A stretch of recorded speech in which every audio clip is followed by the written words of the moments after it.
Because after what we saw last year in the Super Bowl with the New England Patriots beating up on the Los Angeles Rams, holding them to about 3 points, scoring only 13 themselves, we absolutely, positively must have a compelling and relatively offensive-minded Super Bowl this year. Now, let's be real about something here. Talking to Ken, talking to Shannon, talking to my crazy producer, Jonathan Winthrop, and beyond, let's be very, very clear. We don't lose with the NFC. Whether it's San Francisco or the total.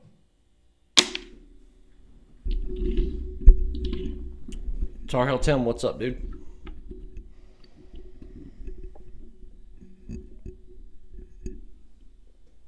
Welcome, everyone. Friday afternoon.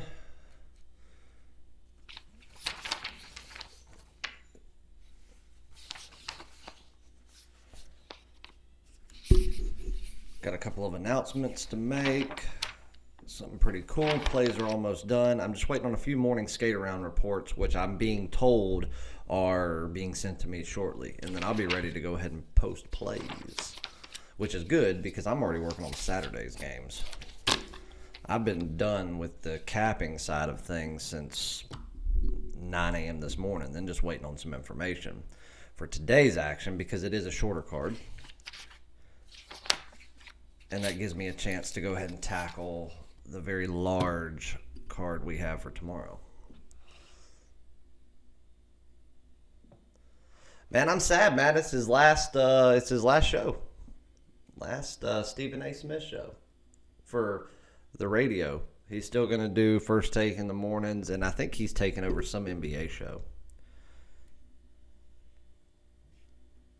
I still haven't even looked into it. I don't know if he's taking over The Jump with the Nicole lady or if he's doing his own. But that's where he shines anyway. He was meant to cover the NBA. And dude actually knows what he's talking about. So I don't like hearing him talk about baseball because, he can tell you what's going on. He can have a conversation with you, but he don't know baseball, and he knows it. But the NBA is something that he for sure knows.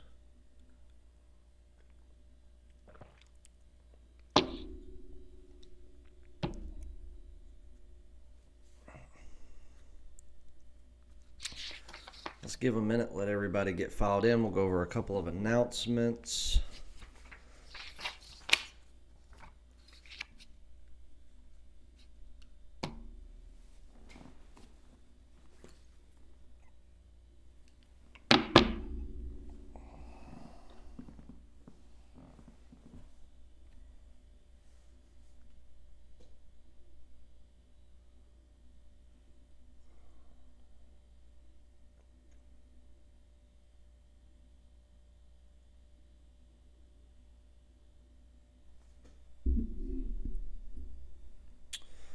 And I guess I'm going to do a recap from yesterday. Big card in the NHL yesterday.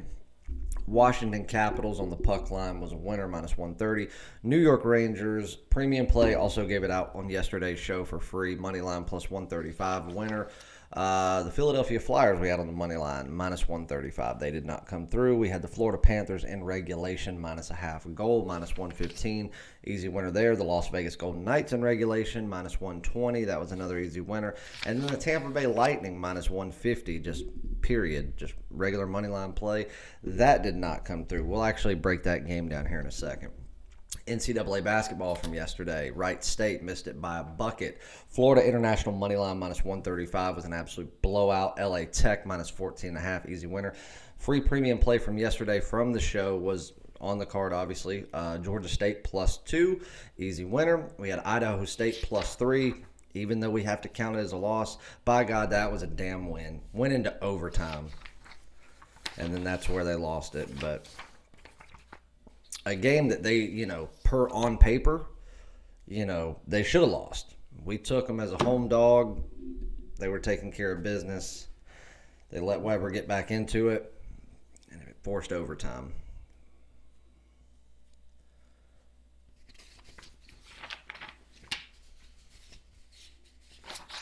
If anybody listened to me on the OKC play last night, No, not OKC play. The Warriors play. OKC was the day before.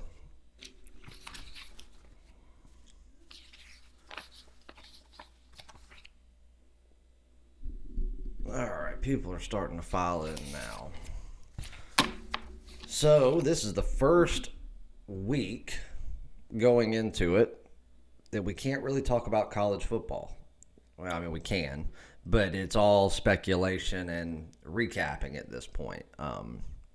Nothing to actually look forward to until late summer, early fall, when the season starts back. College football has officially ended.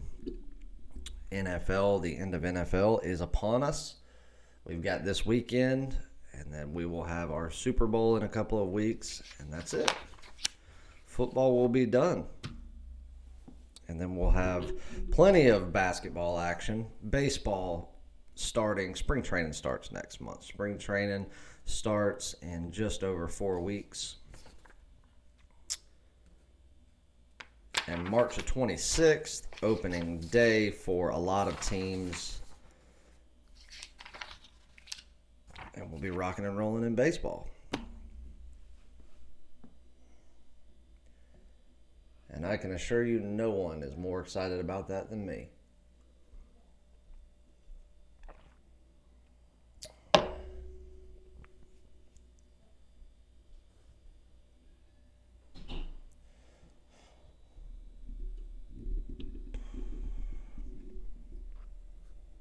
All right, so what's everybody up to today? What do we want to get into? We'll do a free play here in a little bit. Let me, as a matter of fact, give me just a second.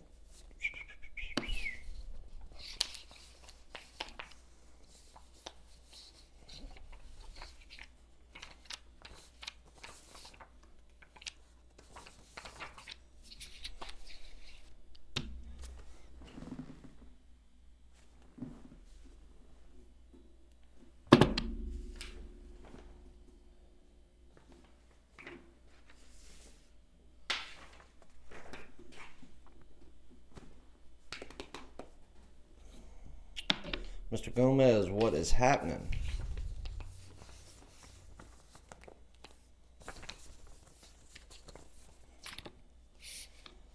Lou, what's going on?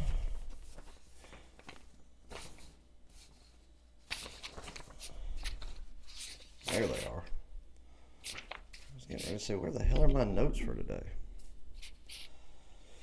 You know that Dayton game? The line's off. I think we all know that. But the numbers still support St. Louis. Dayton. There's nothing that has been brought to my attention per injury, per changes made, per anything that would say that they are not a clear front runner in this matchup on the road. But the problem is, even though you're looking at a 14-3 St. Louis team versus a 15-2 Dayton team, the way Dayton plays versus the way St. Louis plays, there's some clear differences there, and Dayton tops them in just about every category. But there's something about this line that's off. It's just not right.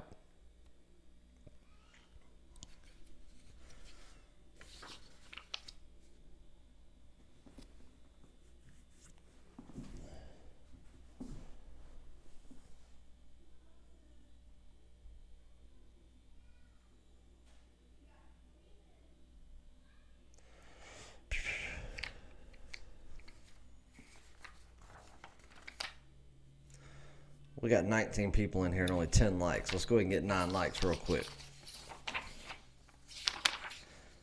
And we ran the, as most people know, we ran the Lifetime Pass contest a couple of weeks back where you had the chance to enter to win a lifetime of plays. All plays, every sport. As I bring on more cappers and other sports, you would get those as well. You would literally have all access for life to the site. And it was going to be less than what a 1-year pass is. Well, everybody came, we announced the winners. Everybody came and claimed their prize. Everything was good, all well and good.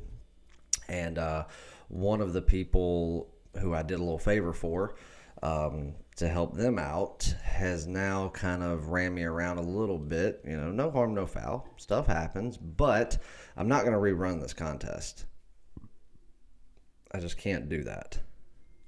So I am going to be opening the door for one person to take that place before this thing expires. Otherwise, we created 3 spots for this lifetime pass, and one's just going to go to waste, which is just a waste of money and time on my end.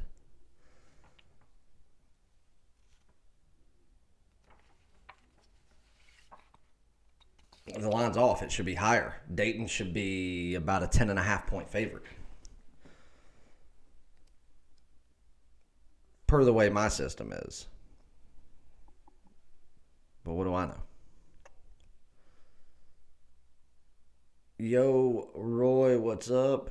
Yo, what's up, Keith? Hey, Keith, I tried calling you last night, but it went straight to voicemail. What's up, Danny? And after that, man, I watched the Tampa Bay game, and then I started working on today's card, and then I went to bed. It could have just been a fluke. Maybe you just didn't have, like, reception at that very moment. And so we'll try again this weekend.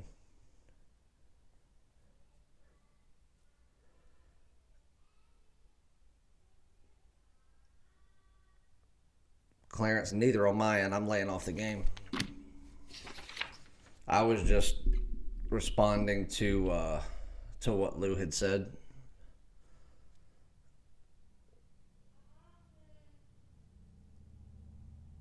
Tyrus, what's up? Eric, what's up? No problem. I'll be talking to you soon. But anyway, that's the case. We spent the money. We took the time. We set it all up to have 3 people be able to do this. And then something happens on somebody's end, I guess. I don't know. So my options are to either let somebody take advantage of it or just let it expire this weekend and it was just a waste of time and money. So if you're interested, let me know now. Otherwise, I'm just going to kind of let it float off into the distance, as I'm not going to spend a lot of time or effort on it, as I've done that way too much.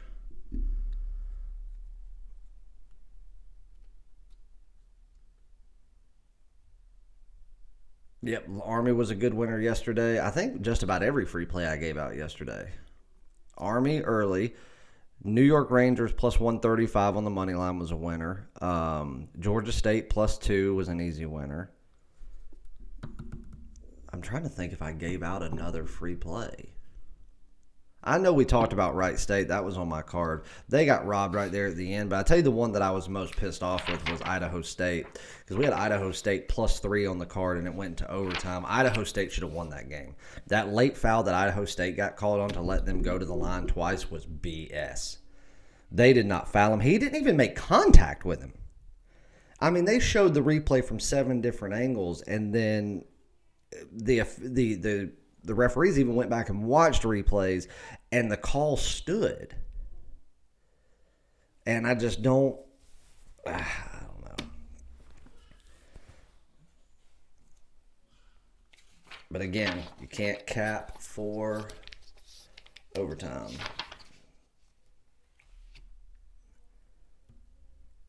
No, I know we talked about App State, but I didn't have a play in App State.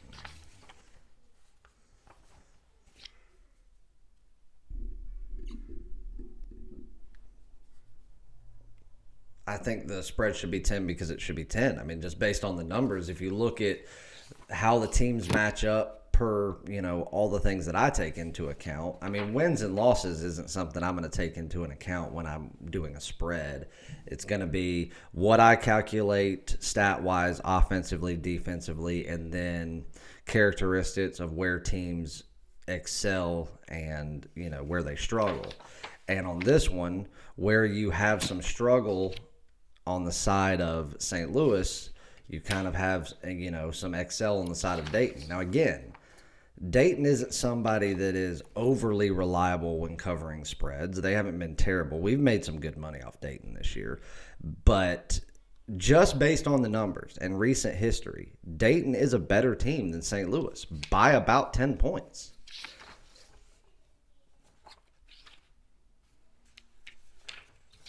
And we'll give St. Louis 3 points for home court, and we'll say that they're accurate.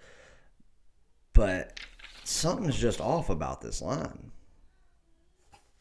That's why, unless I find something where I can say, okay, now it makes more sense to me, then I'll lay off the game. I'm not scared to lay off something. Right now, I've got 3 games circled for tonight in college basketball. 2 circled in the NBA. 1 I think is going to be a for sure thing. Another one I still got to dig into. And I've got 2 circled in the NHL. And those are the 2 skate around reports that I'm waiting on. But I should have those by the time we're done here. So the card will be out shortly.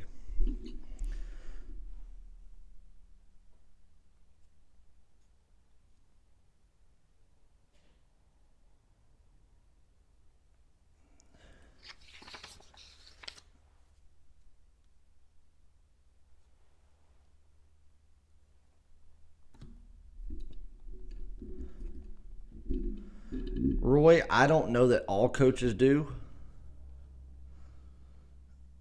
but I know for a fact there's one out there that does, for sure, and he coaches Temple because he's even said it in a press conference about how he follows that so that when it comes down to playing teams that they know that they have to beat because they are the superior team, he looks at the way that, what they're favored by. And he wants to exceed that. That way he can get the style points. That way he can, at the end of the year, if he blows out those teams that he should beat by 10, if he does it by 20, maybe he bags a couple of extra spots in the rankings. And that means a lot to them in the end. Like in football, where it's like if you're not a top 4 team, then being, 7th versus 11th doesn't mean a great deal. But, because obviously you're not going to the playoffs. But in basketball, because you have so many people going into an imperfect system like the tournament bracket, all you got to do is just, be one of those teams. But it does matter the rankings because you get a better seeding and you get to start by playing lower tier teams. Again, that's why it's an imperfect system, because you have a team that maybe just barely should be there, and then they get to play somebody that had to play a buy-in game, running on no rest, was lucky to be there to begin with, who's having to play Duke, and it's an imperfect system. That's why so many times you'll see that we have to crown a champion that probably wasn't the best team in basketball that year.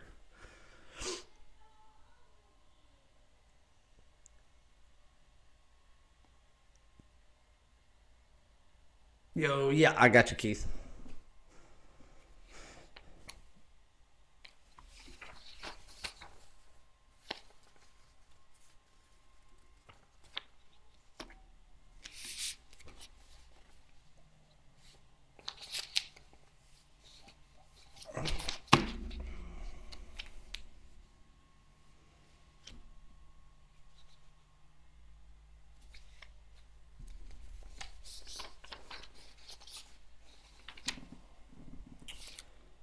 How do I keep misplacing this? There we go.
paperwork. I was wondering why it was taking so long for emails to go through. Colton, very good. They're very good that they don't make the dance. I don't know that Roy wants to make it this year. I think now with the team that he has and the team that he knows, I mean, I know that he wants to make it for, like, Brooks, like his seniors, and there's always going to be that. But knowing that he's not the best team, not even close to it, I don't think he wants to waste his time to go out there just to get beaten. And now, don't get me wrong, if they start bagging wins, he's not going to turn down his berth if he gets it. But I don't think they get it. Let's see what happens when Anthony comes back. I highly doubt that kid can make such a big impact to where they go from the way they're playing now to just a complete turnaround. I just don't see it. But maybe I'm wrong. Maybe he does. I hope they do. But I think this would be the year where Roy would want to do just enough, let him get into the ACC tournament, and let him just have really prepared his team to make a run in the ACC tournament. Because, I mean, it's proven history that teams in the ACC that really have a chance at winning the national championship a lot of times don't put forth a ton of effort in that tournament. North Carolina's won it, the last 2 times that they've been national champions, and I think they won it against Notre Dame the year that they dropped that buzzer beater to Villanova. But it was just because they were outright the better team over everybody. So it's not like they had to go out there and really give it their all, But for this year, if they could catch a team like Duke or Virginia or even Virginia Tech on a look-ahead spot where they could do, make some ruffles in the ACC tournament and then go home after that, because I don't think they would even spend the money to go to the NIT. Maybe they will. I don't know. It's not like they don't have the money, but Roy, I think, would rather just take a small vacation and then get back to work and maybe hit the recruiting trail a little bit early.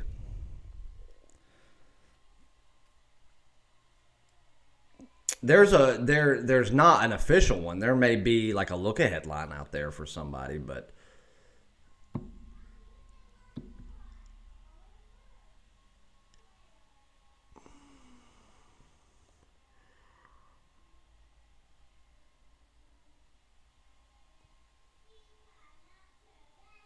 no, I haven't seen one, Matt.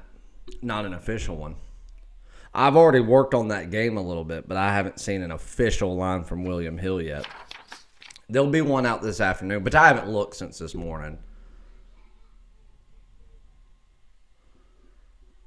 No, that's fine. I mean, I know that Coach K is great, but to say that it's not even close is a very, very serious understatement. Or to say it's incorrect. Roy Williams is one of the greatest coaches out there. Do I think that Roy is better than Coach K? Probably not. But he's not. It's not like Coach K's up here and Roy's down on the Rick Barnes level. Roy Williams is a top 5 all-time coach, for sure. And I'm not saying that because I'm a fan of his. I'm saying it because it's a fact. I'm not a fan of Jim Boeheim, but he's a top 5 coach.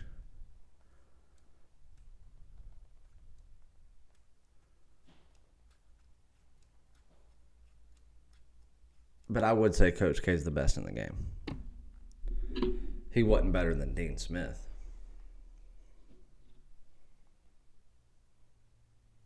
If Dean Smith wouldn't have retired when he did, Coach K wouldn't hold the title of most wins in college basketball. He would have never even come close to catching Dean. Dean had him whooped. But then Dean retired, and Coach K's been there for an extra 30 years. So, anything can happen then. Had Dean just coached another 6-7 seasons, but, his health got in the way, had he done that, he'd still hold the record. I mean, you got to think. Coach K passed it, 2 2 years ago, 3 years ago or something when he won like all-time coach, like winningest coach ever or whatever. Hell, Dean been out of the game 20 years.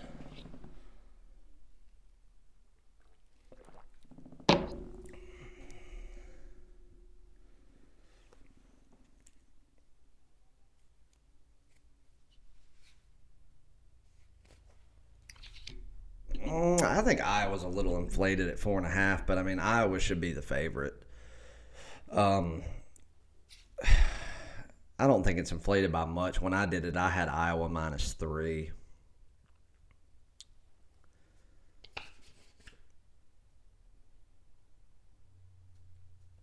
So it's not way off. Not enough to raise concern with me.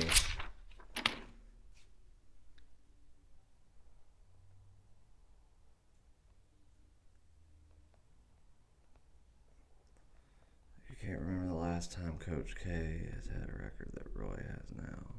Bad seasons happen. Bad seasons happen. But Roy also doesn't go after a lot of one and dones either.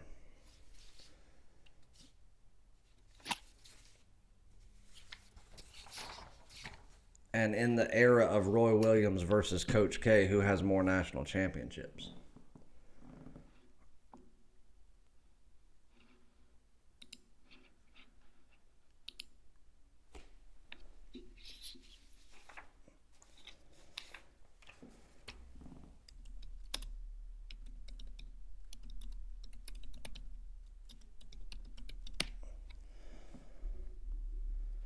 Let's look at that stat. He's won 3 at North Carolina.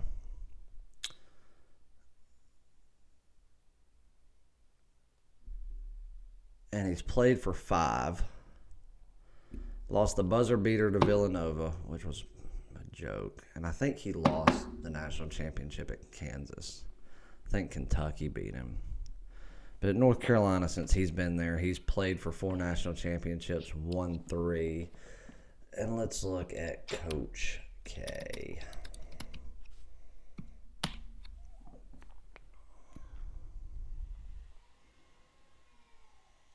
He's won 5 national championships total. Let's see what he's won in the Roy Williams era.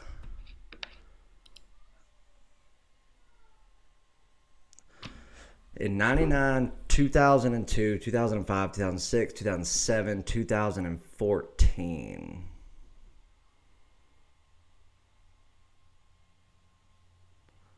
Ten, 19, 10, 20. Well, this ain't right.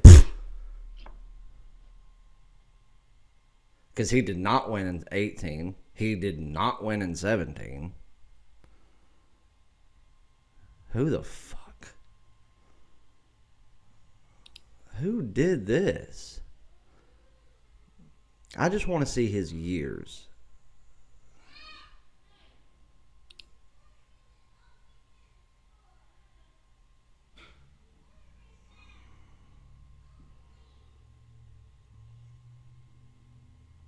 "35 years at Duke.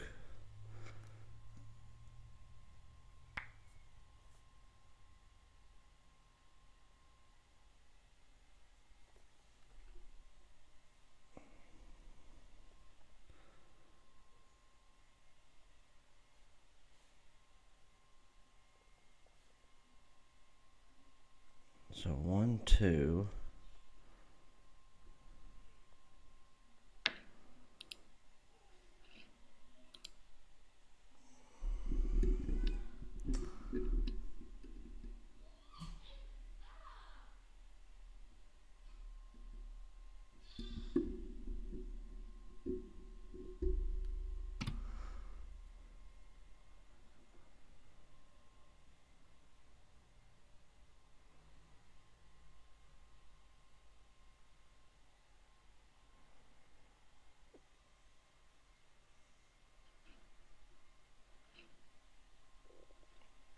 Sorry, guys, I'm not ignoring anybody, but this has got me. Some person put on Wikipedia that the last 3 years, Duke's won a national championship. That's just not the case.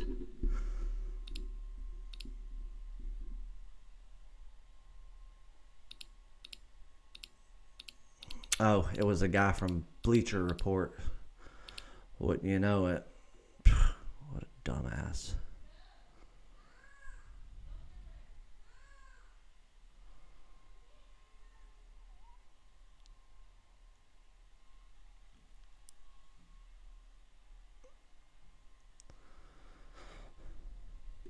There they are. 91, 92, 01, 2010, and 2015 are Coach K's.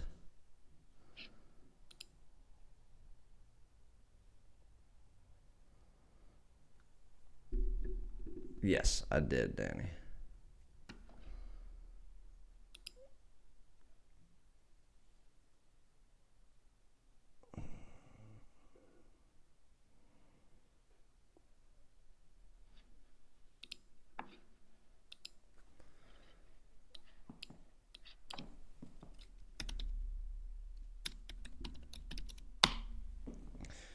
All right.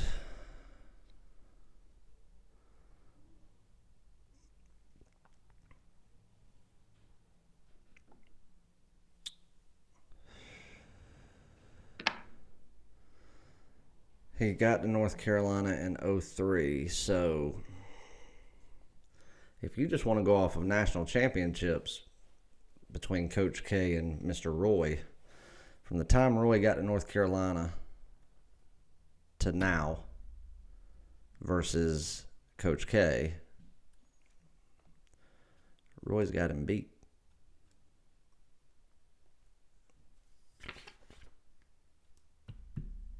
Listen, I like Coach K. I'm not a Coach K hater. I hate Duke, but I'm not a Coach K hater. He's a fantastic coach, maybe one of the greatest ever. But he's not,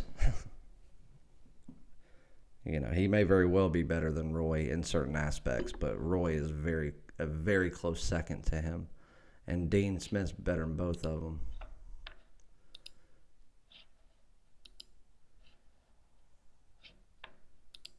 All right, let me close out this Wikipedia.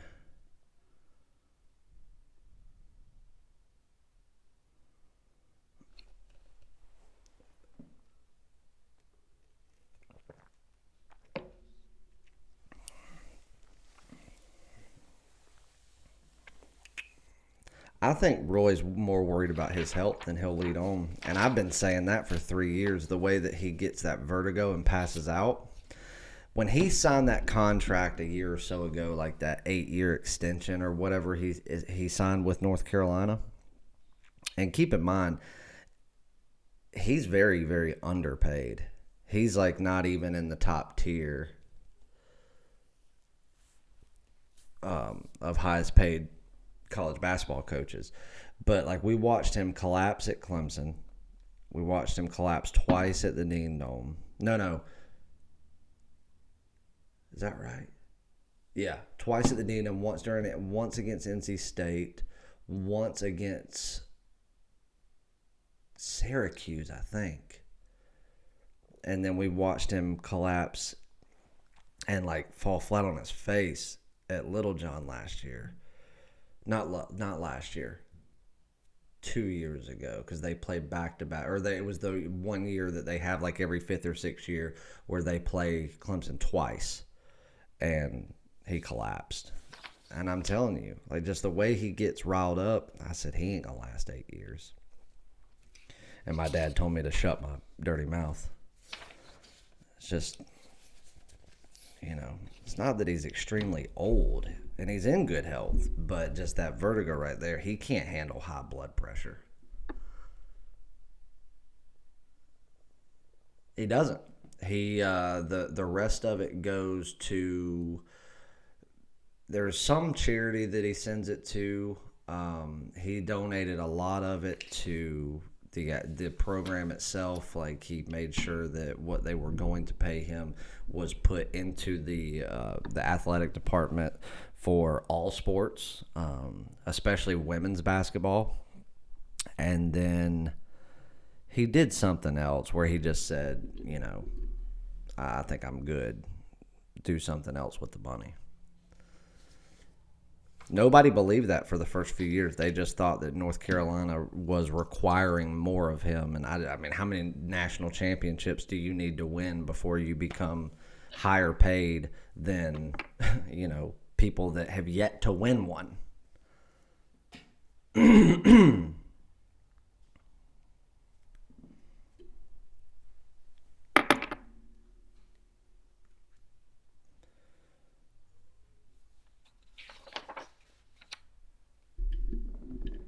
I hope they turn it around for his sake. I mean, I don't have much hope for them this season as far as doing anything spectacular. But, I mean, at the very least, turn it around, be competitive, win some games, and just skate out at a 500 level. I think I'll be all right with it. So, let's see.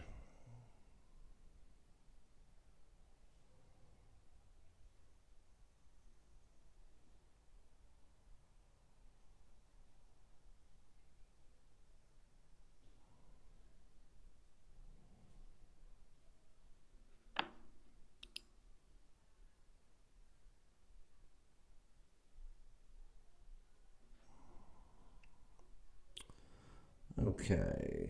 All right. So there's a lot more people in here than there was when I started. All right. So just so everybody knows, we're halfway to the likes, and I'll give you a game that I've already locked in.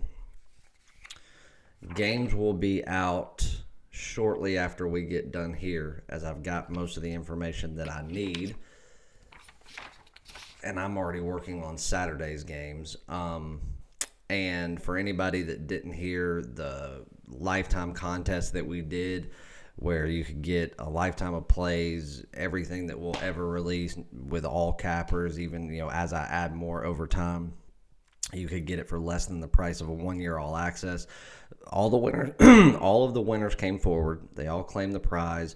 2 of them got set up and were already done. The third one, I got set up, kind of went out of my way for, I feel like. But anyway, then, didn't respond to anything for 3 or 4 days. And then I just, it is what it is. Now I'm being told something different. So obviously they're not going to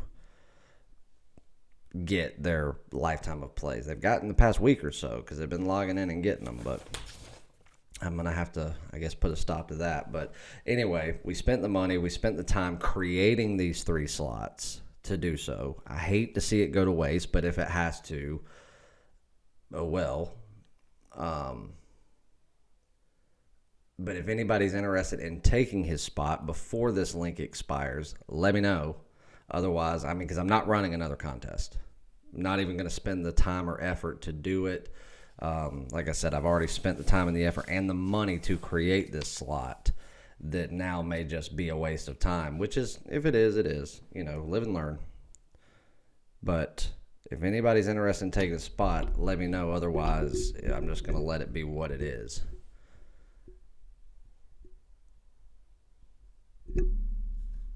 Oh, that moved.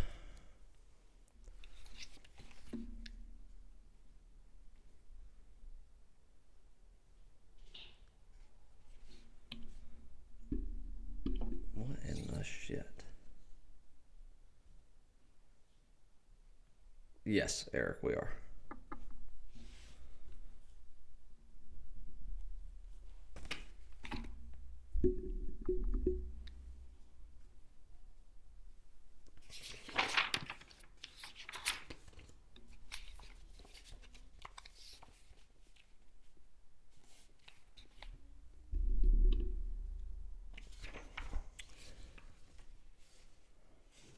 Neither one, Irie. I'll give you a money line play in a minute. Y'all get me to 50 likes, I'll give you a money line play. It's not worth much. Well, it actually might. Let's see if it's moved, because the line moved. Let's see what we're getting on the money line.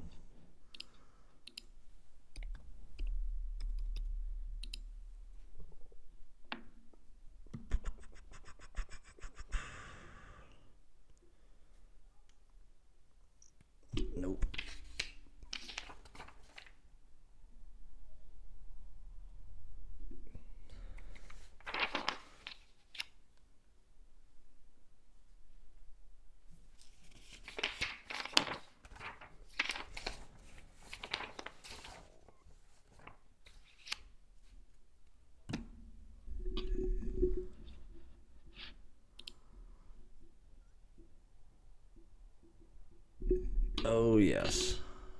I did. And a lot of them.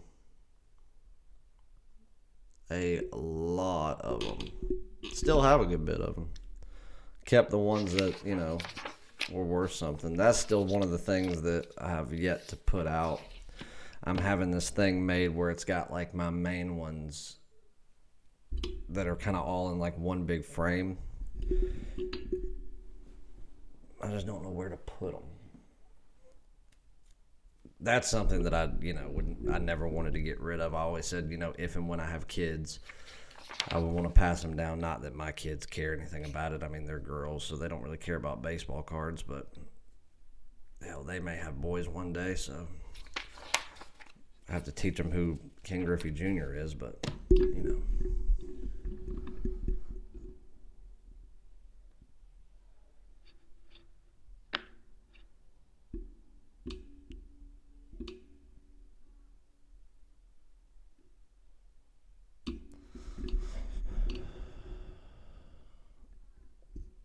I'm with you on that one, Matt. That's why I said was it Monday that Duke played? No, Tuesday. And on Wednesday, I come in here and I said Duke will end up slaughtering Louisville at home. And I think Clemson will get slaughtered by NC State on the road. Those are my two look-ahead locks. But obviously, depending on what the official line's going to be, we'll decide how serious I play it.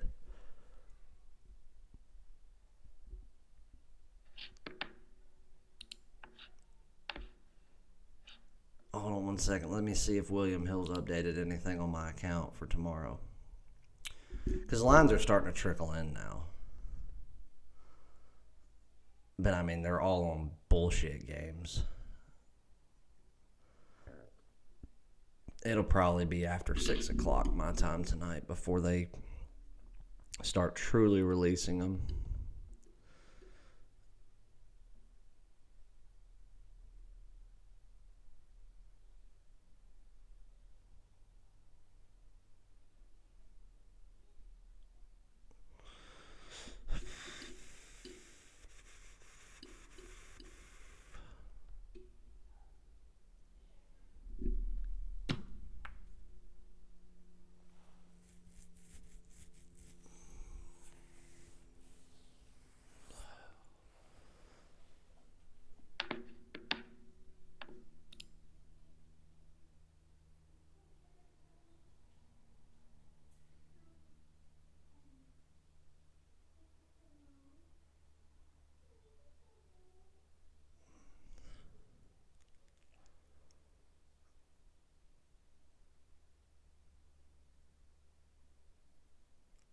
Did I see what?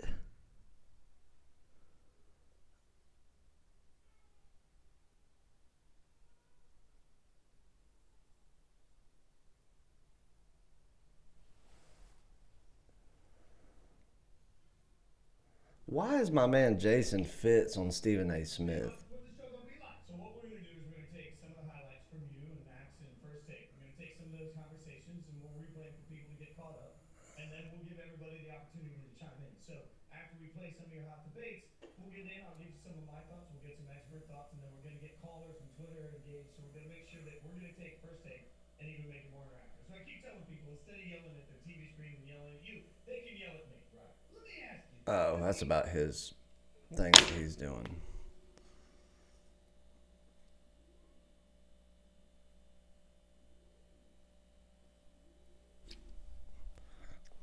Let's do some free plays.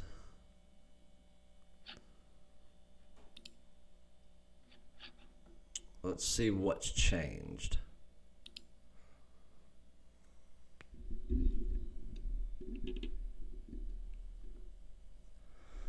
All of the NBA stuff is kind of staying right around where it was.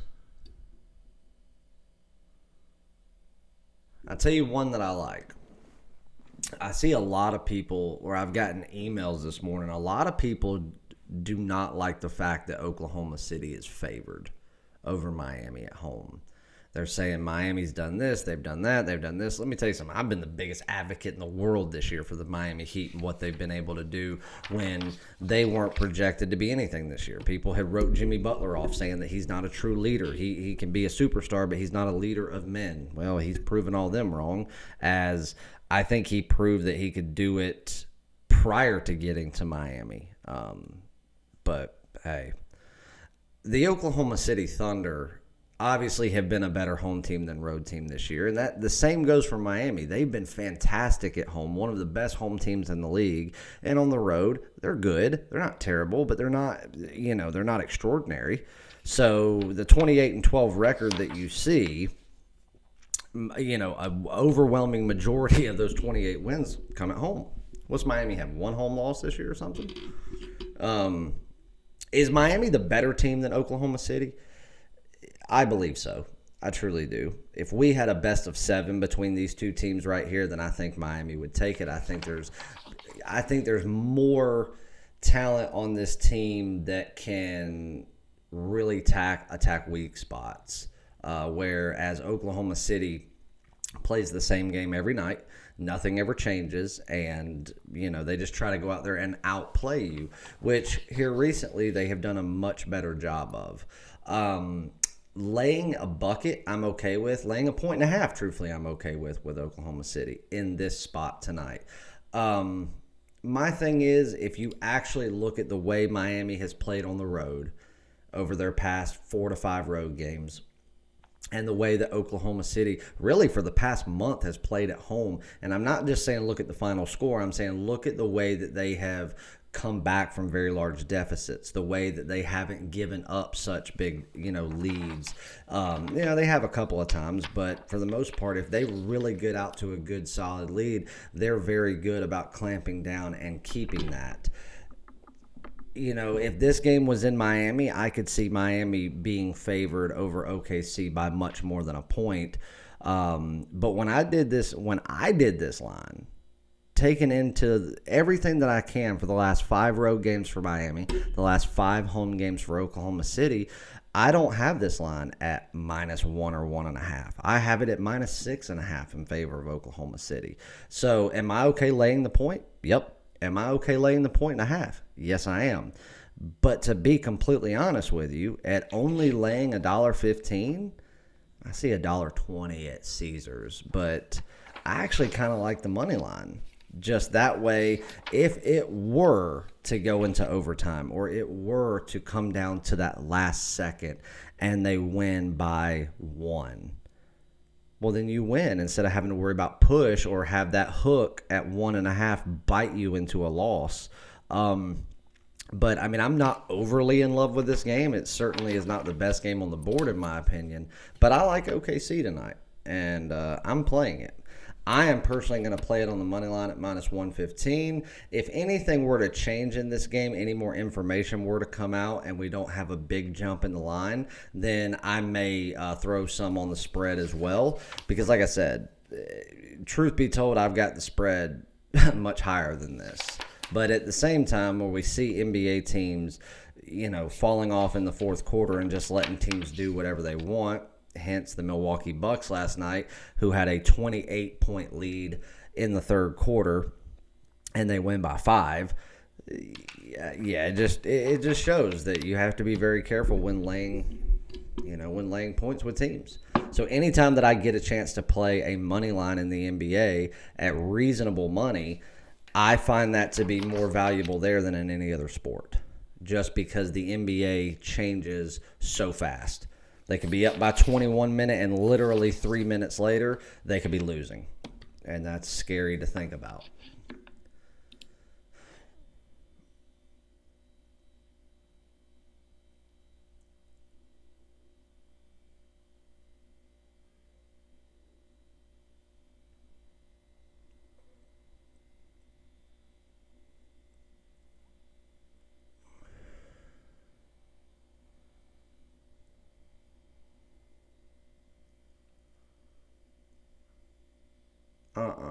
Kyle who?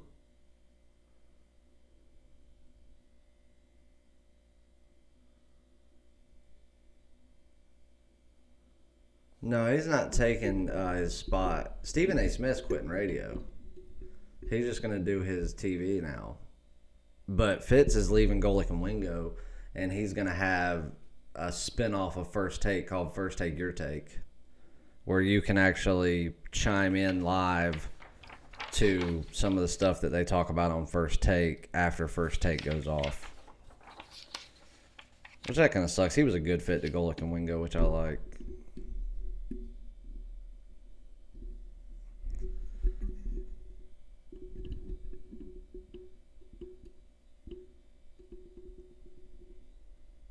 I know a lot of people hate Stephen A. Smith. I like Stephen A. lot. The only thing I don't like listening to him talk about is baseball. And he knows good and damn well he don't know nothing about baseball. He could probably tell you what the Yankees are doing on most days, and that's just because he lives and is from New York. Dude don't care nothing about baseball. He cares about NBA and then what he can talk about NFL-wise on First Take. That dude is a basketball guy. Always has been, always will be. So it's good that he is doing an all-NBA show now. That's what he's meant to do.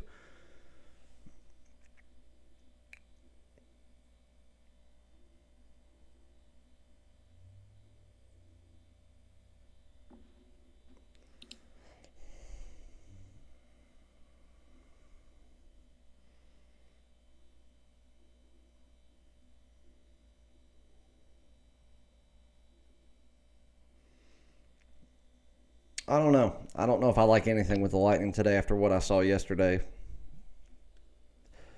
Minnesota's goalie left the goal while the puck was in front of him multiple times, and yet they still only scored 2 goals.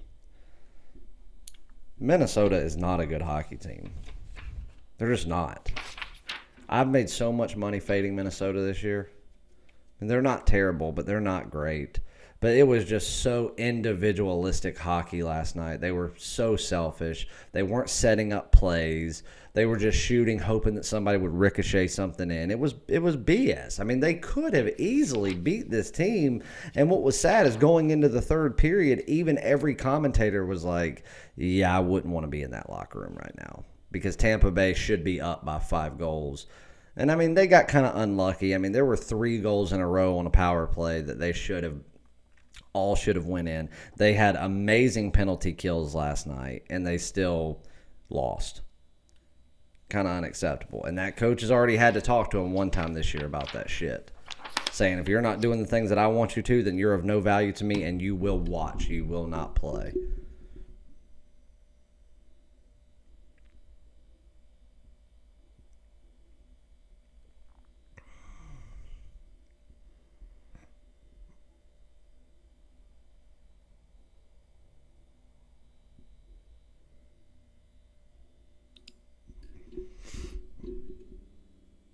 Yeah, Predators suck. I did not play them last night.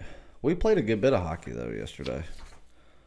Played the Caps on the puck line, Rangers as a dog, a road dog on the money line, Panthers in regulation, Knights in regulation. We lost the Flyers. Columbus in regulation. No, I mean, not Columbus in regulation. Columbus as a dog on the money line. I have no reason to complain about NHL. It has been fan-damn-tastic. I would have liked to have had that Tampa play back from yesterday.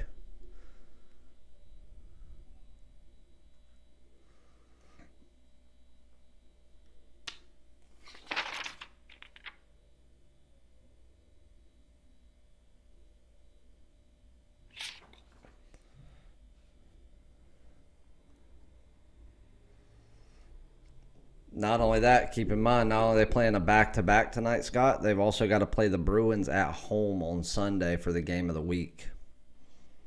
That's like the NHL game of the week where they show it on Sunday afternoons on NBC. That's it. So a matinee, 12:30, 1 o'clock start on Sunday in Pittsburgh. So they're in Boston. They're jetting over to Detroit, coming back to Pittsburgh to play Boston again on Sunday. So do I like the Pens tonight? Yeah. Especially with old Jimmy going into the net for Detroit. Jimmy Howard. Yeah, I like the Penguins tonight because of that especially, but I just hope we don't catch them in a look-ahead spot where they're looking at trying to get back at Boston for last night, knowing that they've got them on deck for a Sunday matinee game.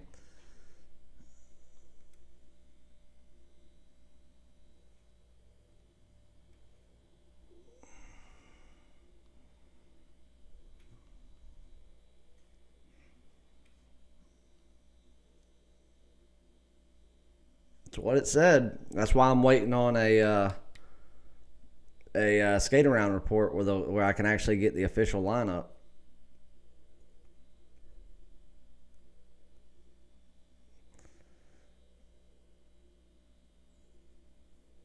Because Howard should not be in net tonight.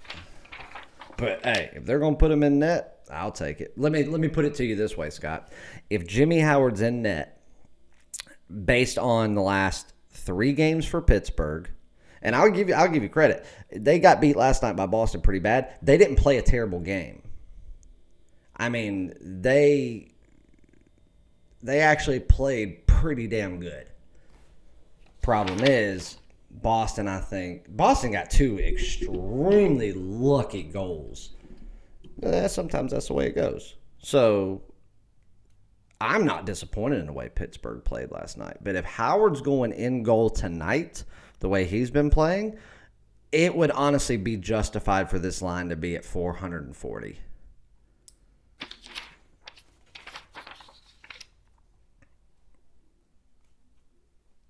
And that's not exaggerating. That's being serious. I don't want it to get there because then you have no value. Hell, you wouldn't even have value playing the puck line, but I'm telling you, but these are the games that Detroit wins.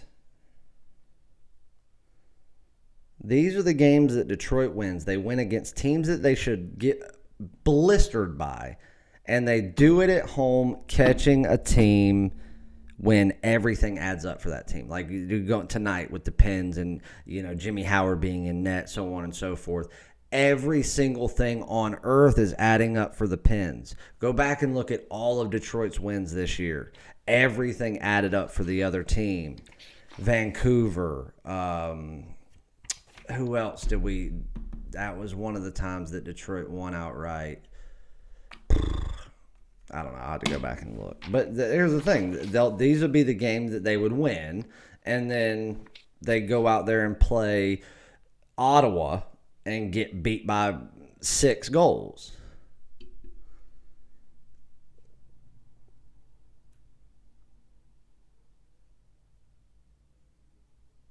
Crosby looked good last night, in my opinion, Scott. He didn't look as good as he did in his first game back, but I think that was more of... I think that that was like for perception a little bit. He touched the puck a lot more than he should. I just think that it all worked out. And the camera was on him the whole time, so all you did was stare at him, But last night, I think he did all right. I certainly think that Crosby is back to his old self quicker than I thought he would be. Like, he's come in these 2 games, and you haven't been able to say, look what his time away has done to him. It just looks like... it just looks like old Cindy Crosby. I call him Cindy.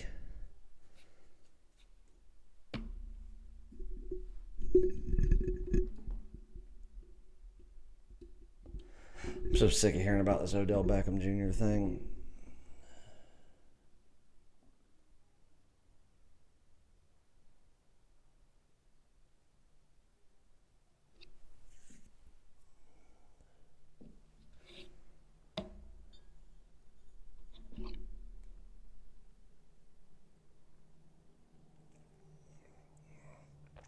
No, I agree with you, Aaron. All I'm saying is go back and look at the games that Detroit's won this year. Look at who they've beat, who was in goal, and everything. And again, don't take this statistic as me being serious, as in Detroit only beats teams that they should lose to, but it's happened. The last 2 seasons. Detroit can go out there and get absolutely railroaded by a team not much better than them.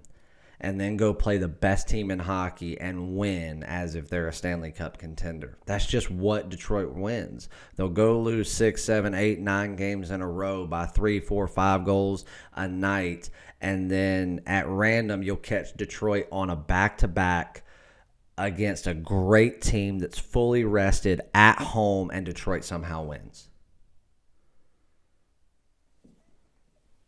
Should Detroit win this game? Hell no. Detroit shouldn't get within 3 goals of Pittsburgh tonight. And that's me being generous to Detroit because they have the talent that they do on the team. They just don't know how to play as a team. And they're so injury riddled right now, it's unbelievable. And their farm system sucks. I say farm system as if it's baseball. Their minor league system sucks.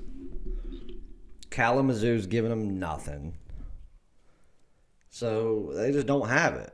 But tonight, where the odds are stacked so heavy in Pittsburgh's favor, with every statistic you can find, with every position player you can find, that'd be the game that Detroit will win. Am I going to put my money on Detroit? Shit, no. I'd lay off 1,000 times over before I would take Detroit tonight. Because if I took Detroit, it'd be nothing more than the little voodoo hunch we're going off of, because we know that Detroit won't lose games that they have the ability to win. They will win games that they have the ability to win. They'll win games that they should get creamed in.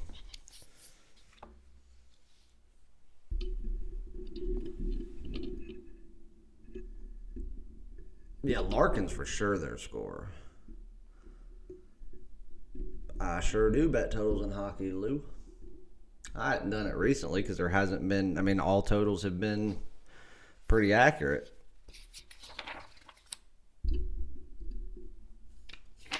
It's hard to find an edge in a total in hockey, a true edge. At the beginning of the season, I was playing a bunch of totals.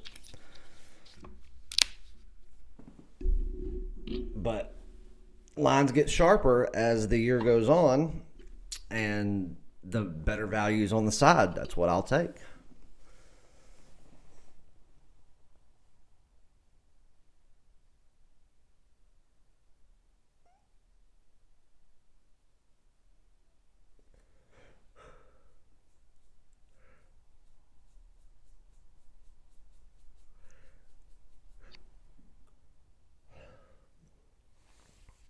No, compared to Detroit, a lot of teams are good. Winnipeg's very good against Detroit, especially when you look at position for position. Montreal is worlds better than what Detroit is, especially the way that they play. I mean, Vegas could be the team of the century compared to the way Detroit's playing. Guys, there's nothing you're going to find to make you want to take Detroit tonight. It just doesn't exist. But don't say that I didn't give you the initial warning that it could happen if Detroit wins this game tonight, and you'll go, holy shit, you're right. They only beat teams that should kill them.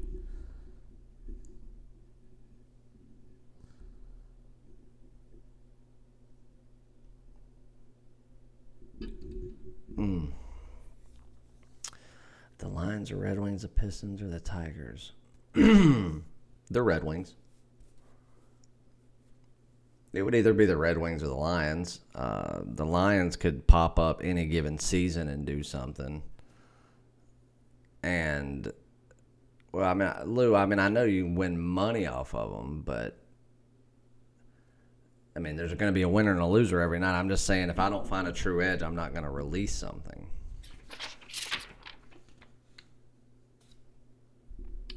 The Lions can pop up at any given time and be good. It's not that they don't have talent. So we'll see what they do in the coming years. The Tigers are beyond in rebuild mode. And the Pistons, it's not that the Pistons don't have talent. You would think the Pistons would have the best shot out of anything you just said. But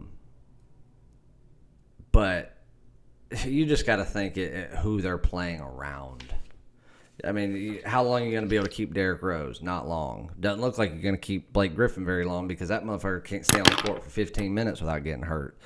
I don't know. And just the teams that they have to compete against, I just don't see them being able to make a true championship run.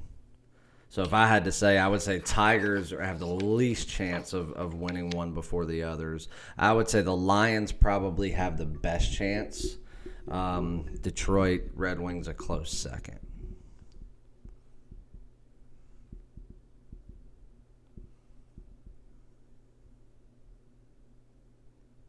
As a matter of fact, Scott, oh, wait, we're almost at 50 likes.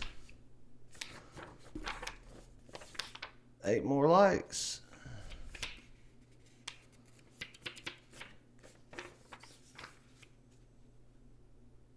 Well, while I'm waiting on that, Scott, run the chat for a minute. I'm going to go grab something else to drink. I'm about to die of thirst. Be right back.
All right.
All right. There's 50 likes. Let's do it. We're going to do another underdog. All right. I don't know how many of you are actually going to follow either of these teams. The game's probably not even worth watching. Let me pull up my notes on it here, but I most certainly like the game. We're gonna get it. We get another home dog. It didn't start that way, but it is now, and I love it. So we've got the 7-7 Siena versus 6-10 Canisius, and -1. Seeing a couple of 1.5s out there in favor of Siena. Canisius opened up at -1. It's already shifted. Now Siena's -1, 1.5, whatever you get it at. My line shows Canisius -4.5. Being a home team, even on a neutral site, I would give them -3. Obviously, I'm only giving a 1.5 because this home court really doesn't matter as it would in a big power conference, something like that, home team. But if you actually look at the biggest key points here, now we can look at a few different things. Offensively, field goal percentage, they're very, very close. 43.6 versus 43.3, so very, very close there. Free throw percentage, 68.8 for Siena, 68.9 going the other way. Defensively, you actually have an advantage there with Canisius of their field goal percentage on the defensive end of what they allow versus what Siena allows by almost 3 full percent. 3-point percentage on the defensive end is also another big advantage for the home team, only allowing 31.22% versus 35.71%. So you're going to give me a team that plays much more aggressive defense, a team that allows a lot fewer 3-point chances, really, but they just don't allow good wide open shots. And for a team that doesn't shoot all that bad from 3-point range for a mid-major at 38% here recently, you're just not going to give them open looks, but you're going to force them outside. You overman them in the paint, and these pull-up jumpers that Canisius always likes to pull is something that nobody in this conference even blocks for. These pull-up jumpers are wide open no matter who you play. Well, you found a team that understands that, and they practice it a lot. The wrong team's favored here, and I'm going to roll. You can roll with the money line if you want. You may get plus 105 at some books. I mean, 5 Dimes has it. William Hill has it at, basically even as plus 100. I'll take the point and a half if it goes up, but I'm locking it in at plus 1, and I think Canisius wins outright by at least a few goals, a few buckets. I see them winning by 4 to 5 points outright. So I'll gladly take that point, as I truly believe that the road team should not be favored here, which it didn't open up as a favorite. The home team opened up as a 1-point favorite, but money has moved it the other way. So I'll gladly take the home dog, in which they should have opened up at least a 3-point favorite.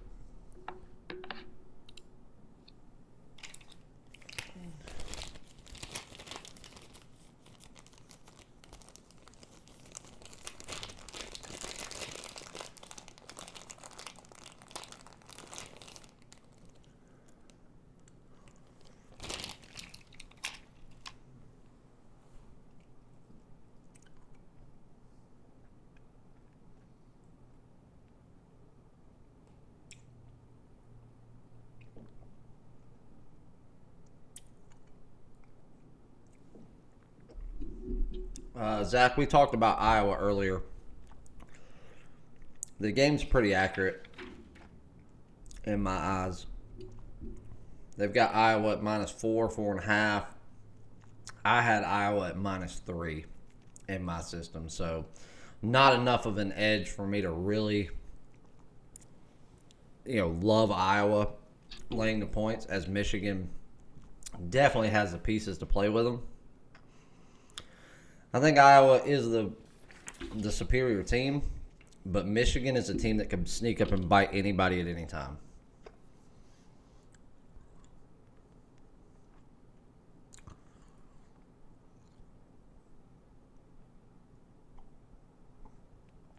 What's up, everybody?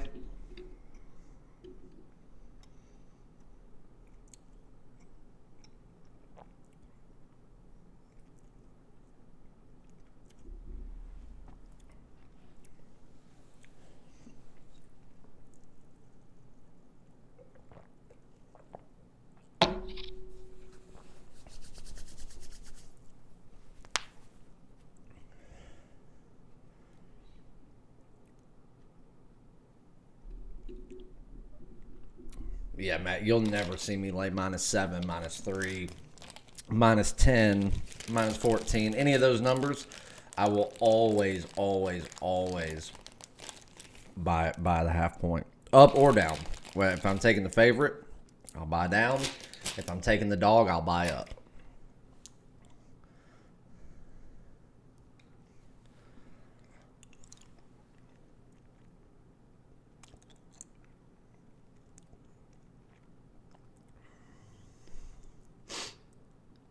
Oh, Iowa's a better team, Colton. That's not in question. But Michigan plays such good perimeter defense. The problem is they're not very fast, but Iowa's not very fast either. Iowa's very efficient. That's why we backed Iowa like we have this year. That's why I have Iowa ranked where I do. But, I mean, here's the thing. There's no team in the Big Ten that Michigan could not beat on any given night if they really play to their full potential.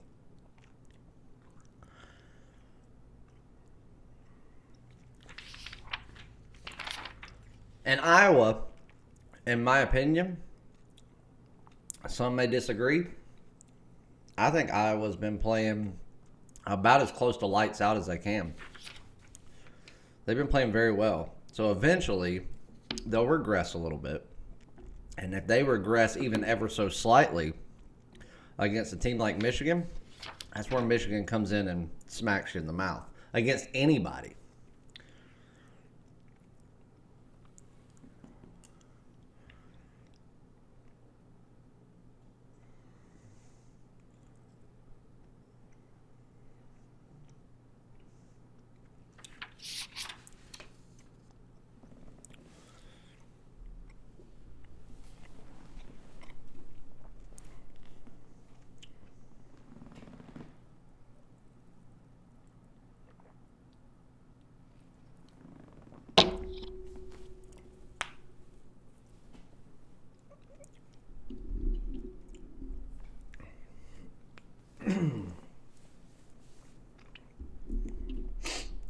So, free play.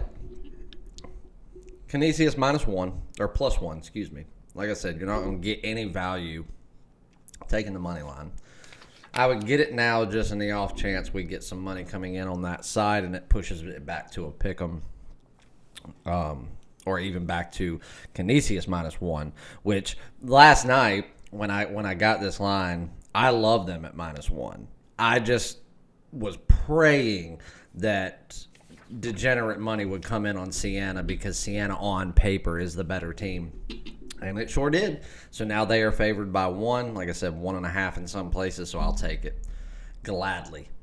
And then lean on the OKC Thunder. Like I said, I'm personally taking the money line there just because of the way NBA is. I'll lay the $1.15, take OKC at home. There's 2 other college basketball games that I have circled that I really like. I need to dig a little bit deeper into them before I just pull the trigger.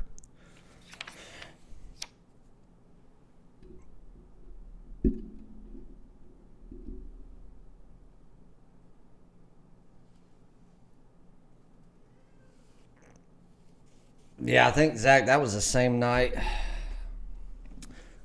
Was that the same night? I'm trying to think. So they played against Bama. That was the same night that I said that I wouldn't lay the points with Kentucky either, that they were on upset alert, and they got upset. And it was the night after I told everybody that Duke was a trap game and they were going to get beat.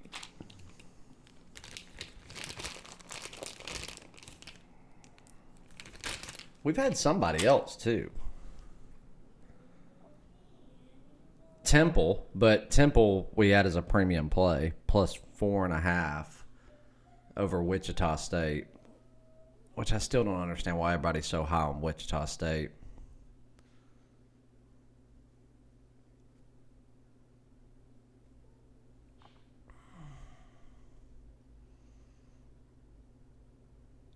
Yep, Brandon, we sure did.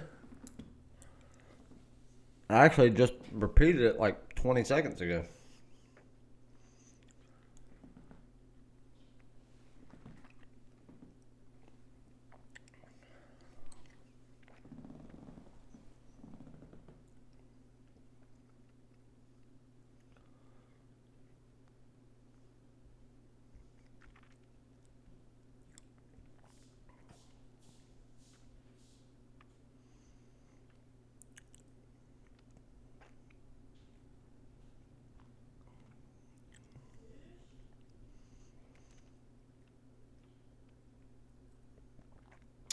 Matt, that all depends on the sport.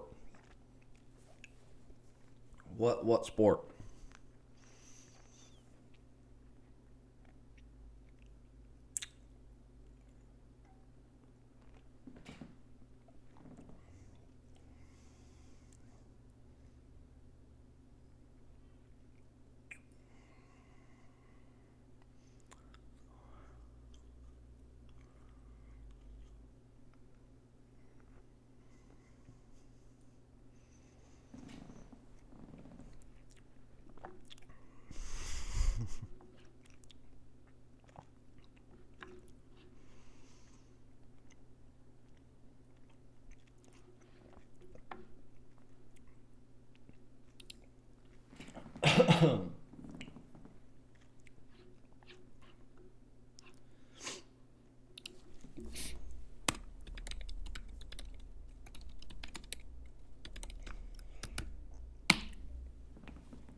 About 7 months ago, 8 months ago. Ken Palm's the best in my opinion if you just want stats.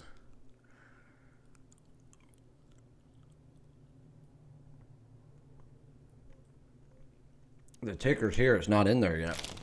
It's over there in a box. There's actually nothing behind it right now.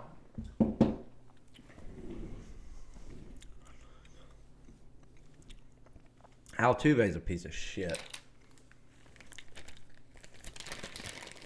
I've never liked him. And I've been very public about it too.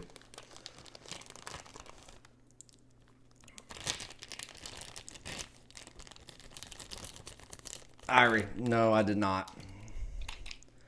Never once told you to play the Red Wings in any form or fashion.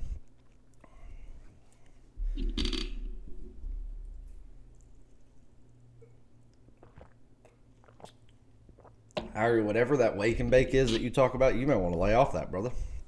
And you still didn't email me.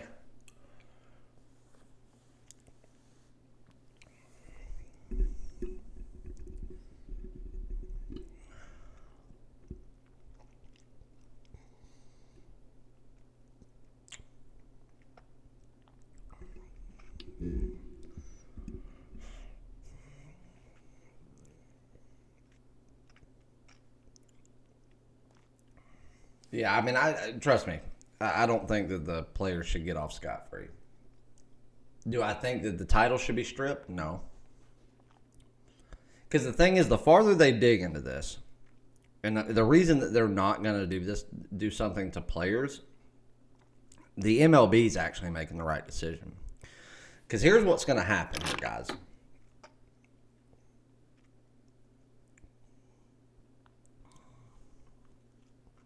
Aaron, are you on my MLB yet?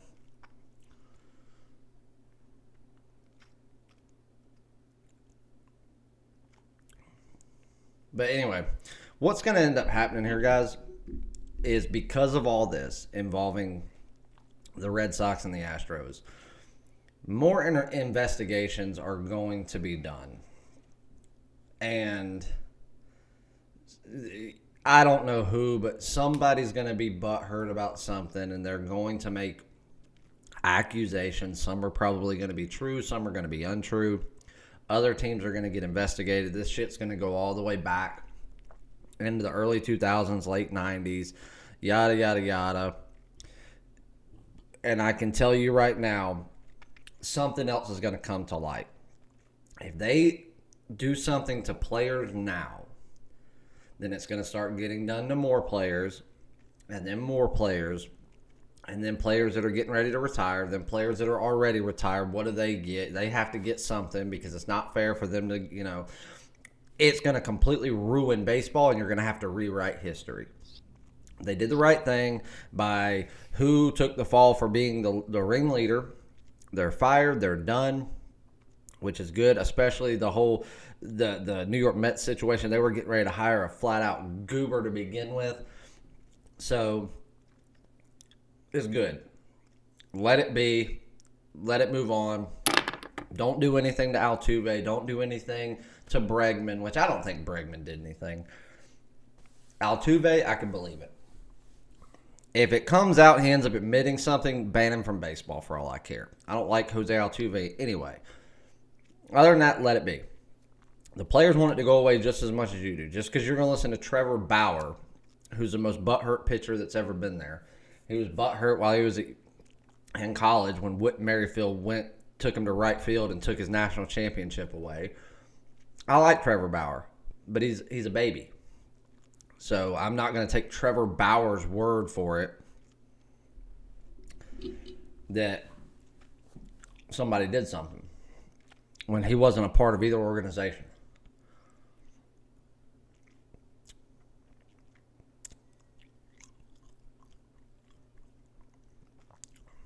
I think every team does it to a certain extent. Sign stealing's not against the rules. It's how you steal them. I mean, hell, sign stealing is part of the game. It's part of your MO. I can tell you, you'll never have to worry about a certain few people ever doing it. Dave Roberts, Joe Madden, Dusty Baker, Buck Showalter, Joe Girardi. You'll never come back and hear that Bobby Cox did it. You'll never come back and hear that anybody associated with the Ripken family did it. You'll never hear that anybody associated with Jim Leland or his crew did it.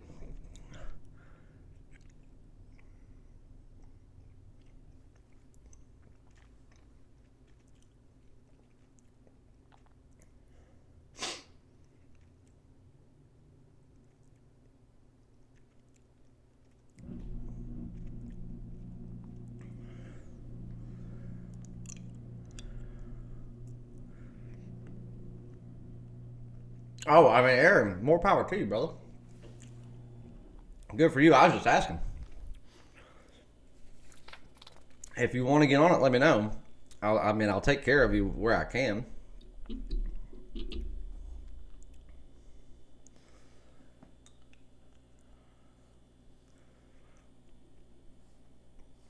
And I'm telling you right now, if anybody wants the lifetime of plays, you've got, about 9 hours to make something happen. I had somebody that won it, got it, ran me around in a circle. Long story short, it's done and over with. So I created 3 spots, paid the money, took the time, had them created. And the link where we can actually do this ends tonight. If it doesn't happen, oh well. It's just time and money lost. It is what it is. I'm not running another contest. I'm not running another anything like that. If you want it, you're welcome to take advantage of it. But that's completely up to you. If not, okay. But I have one spot left.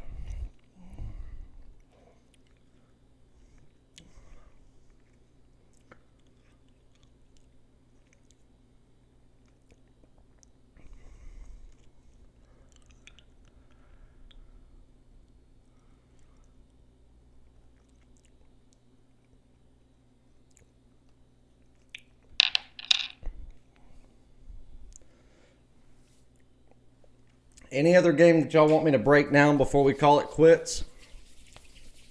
One that we have not already broke down?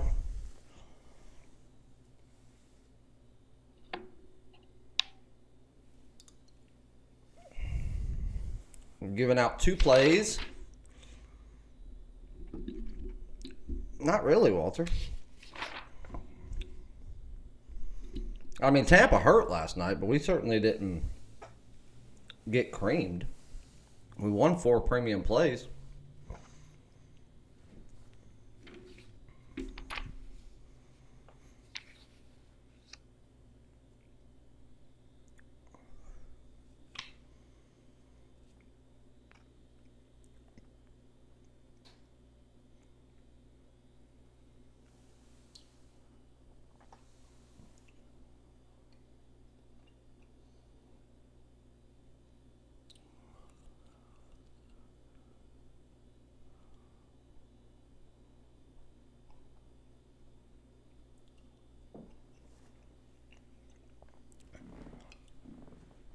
Canisius +1, Oklahoma City money line, -115 in the NBA. The premium play was Canisius +1.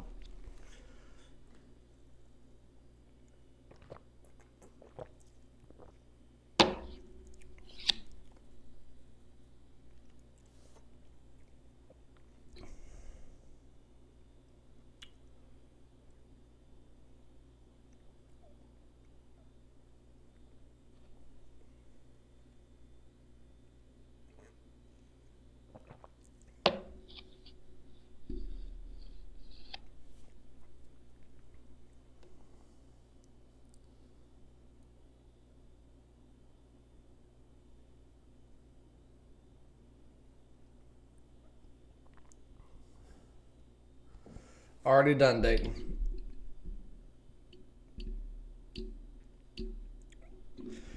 We've already gone over Dayton. We've gone over Iowa 3 or 4 times. We've gone over the Red Wings. We've gone over OKC, Canisius, obviously.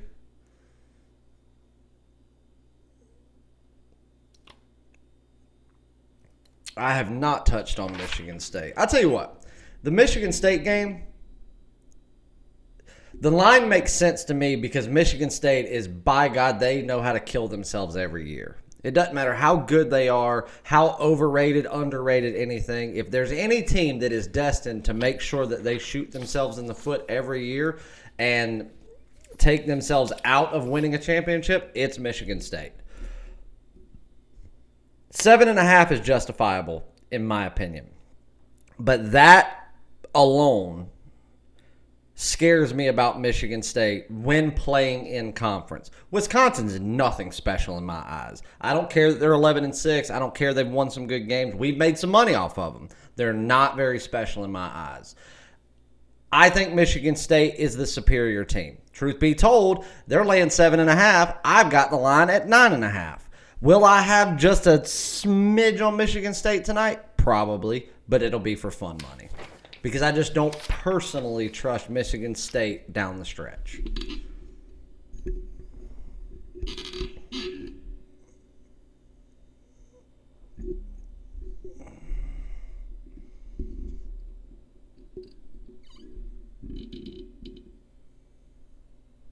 You know, that's one of the games that I've got circled as the Furman Wofford game. So I may have a premium play on that one. Both teams have played very well this year. Both teams over the past 3 or 4 years have played very well. Irie, but you also laid Duke as a guaranteed winner, and it didn't win.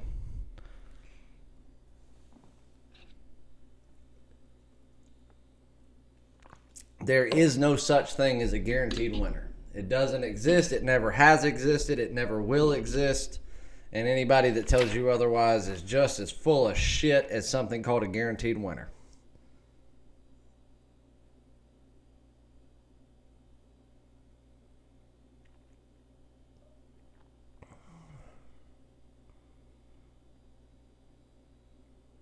I'm going to lay off that one, Walter. I've got the other 2 games circled that I'm waiting on skate-around reports from. I mean, there's nothing other than last night's game where they played very selfish hockey. It was very individualistic. They didn't really try to push and set themselves up for plays. And you know what? Then they were kind of unlucky on some of their shots on goal. So even though they played porous, in my opinion, Tampa Bay still could have won if some of the shots would have not bounced off the rail. But other than that last night, there's no other reason other than that, and they're on a back-to-back to be fading Tampa Bay right now. But just like I said a couple of weeks ago, Tampa Bay will get slapped down to reality before it's over with. They were my preseason pick to win it all. I still hold true to that. I still think they're the best team in hockey, but it's hockey. And the way that it is, you're going to have to go on a bad stretch sooner or later. And this could be it. But because of what I saw last night and the fact that they're on a back-to-back, both being on the road, I would rather lay off than back or fade Tampa. The other 2 games I have my eye on.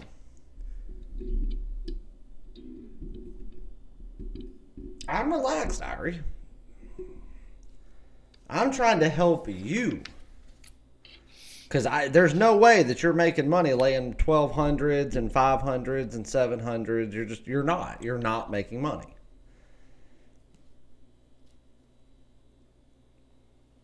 I mean, there were 2 games this week where you would have laid 1,500 or better for them that you lost, that you said that you played. And just because you won $100 on Hawaii last night doesn't dig you out of that hole. So, I've told you to email me 100 times, man. I'll get you on a package. You've said you wanted the packages. You can follow what I give out. You can make some money, and you can actually start actually making money. And I can assure you, we're not laying money lines of minus 700. We're not even laying money lines of minus 170.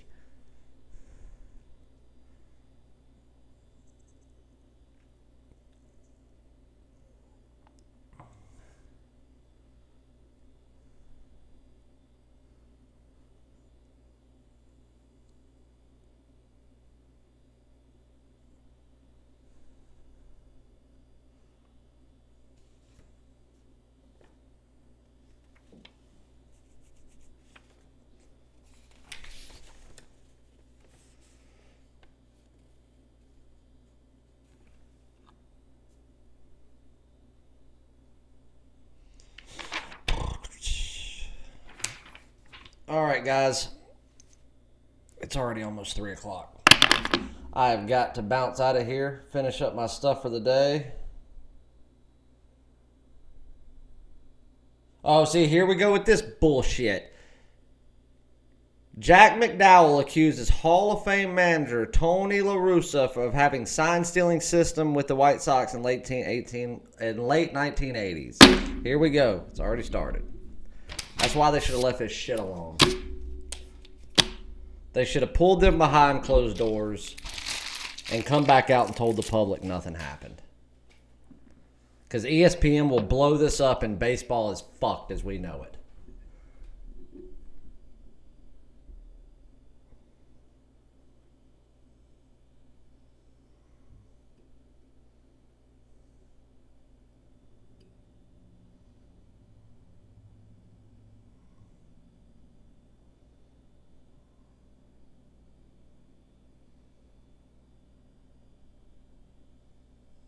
Unreal. All right. So I'm going to jump off here. I'm going to read these skate-around reports. I'm going to go ahead and post plays for today. Then I'll be sending an email out. If anybody wants to take advantage of the one last slot on the lifetime of plays, please send me an email as quickly as possible because I'm going to be calling it a day probably around 5 o'clock. And I'm going to go grab some dinner, chill for a little bit before I start hammering out Saturday's action, which I've already started on, but there's a lot of work left to be done. So the sooner the better, because tonight when that link for that thing expires, it's done and over with. And I probably won't even respond to emails after today about it. So if you're interested, great. If not, great. But the sooner that you send me an email, the better. And I'll tell you how you can get linked up. Otherwise, it is what it is.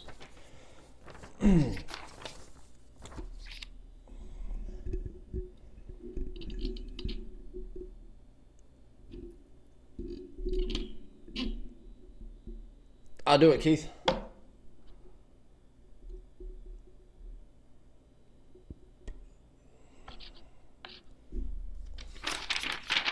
I may be back tomorrow, guys. If not, I'll see you guys back at the first of the week.